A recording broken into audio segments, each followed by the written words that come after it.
Hello students, welcome back. In this video, capsule part 6, we are going to study about quality control aspects of hard gelatin capsule. So before we begin, I like to request one and all to please like, share and subscribe and also press the bell icon for upcoming videos. So the first one, in process quality control, that is IPQC test for capsule. So the IPQC tests that are to be carried out for capsule are during first one manufacturing of gelatin shell, then during drying of shell in controlled humidity, then third one is manufacturing of granules that are to be filled into the capsule shell, then next one is filling of shells, and last one is packaging and labeling. Then also IPQC check during gelatin shell manufacturing includes first one is percent purity of gelatin, then viscosity of gelatin solution. It has to be around 25 to 45 millipoise. Then next one is bloom strength of gelatin solution should be 150 to 250 gram. Then next one, iron content not more than 15 parts per million. Then film thickness, then color, surface, appearance of empty shells, then temperature of hot air for drying of shell, and length of capsule and body of the shell. And the last one, that is moisture content, should be in between 12 to 15% for hard gelatin capsule. Then capsules are also inspected for various defects like that of first one is hardness of shell, then softness of shell, then swelling of shell, cracking of shells, discolorization of shells, and last but not least misprinting of logo on shells. So these are the various parameters that are evaluated during in-process quality control for capsule.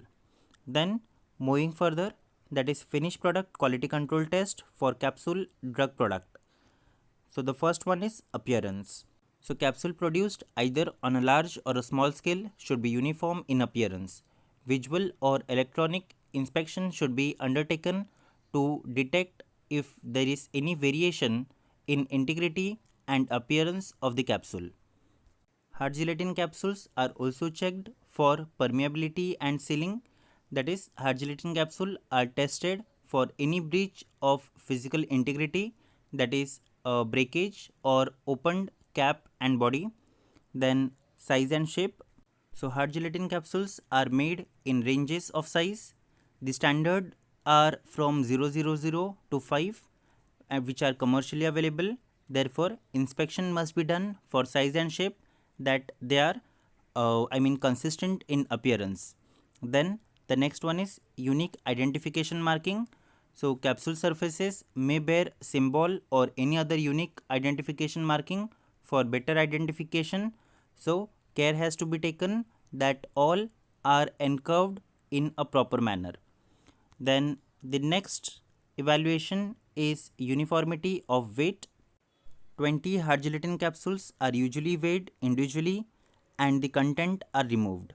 The emptied shells are individually weighed and the net weight of the content is calculated by subtracting the weight of shell from the respective gross weight. Not more than 2 of the individual weights deviate from the average weight by more than the percentage deviated given in the table below, and none deviate by more than twice that percentage. So this is the table for average weight of capsule content less than 300 mg. Percent deviation permitted is up to 10%, and for 300 mg or more, percent deviation that is permitted is 7.5.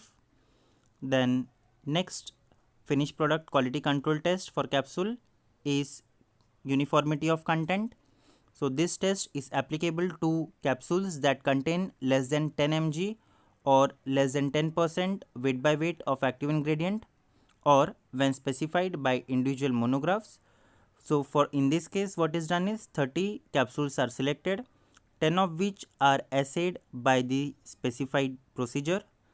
The requirement are met if 9 of 10 are within the specified potency range of 85 to 115% and the 10th is not outside 75 to 125%. However, if more than 1 but less than 3 of the first 10 capsule fall outside the range of 85 to 115% limit, the remaining 20 are acid. The requirement are met if all 30 capsules are within 75 to 125% of the specified potency range and not more than 27 of the 30 are within the range of 85 to 115%.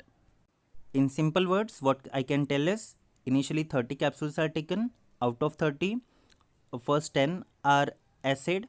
Out of 10, 9 should be in range of 85 to 115%, and at least 9 should be in range of 85 to 115%, and the 10th one can be outside that range, that it can be up to 75 to 125%. However, if more than 1 but less than 3 are outside the range, that is of 85 and 115%, at that time furthermore 20 capsules are needed to be acid, and the requirements are met if all 30 capsules are within the range of 75 to 125% of the specified potency range and not less than 27 out of 30 are within the range of 85 to 115% range. Then coming to next test, that is disintegration test. So the disintegration test is not applicable to modified release capsule. So for hard gelatin capsule, it should comply with the disintegration test in monograph. Unless otherwise directed in the individual monograph, use water as medium. In the capsule, float on the surface of the medium, a disc may be added.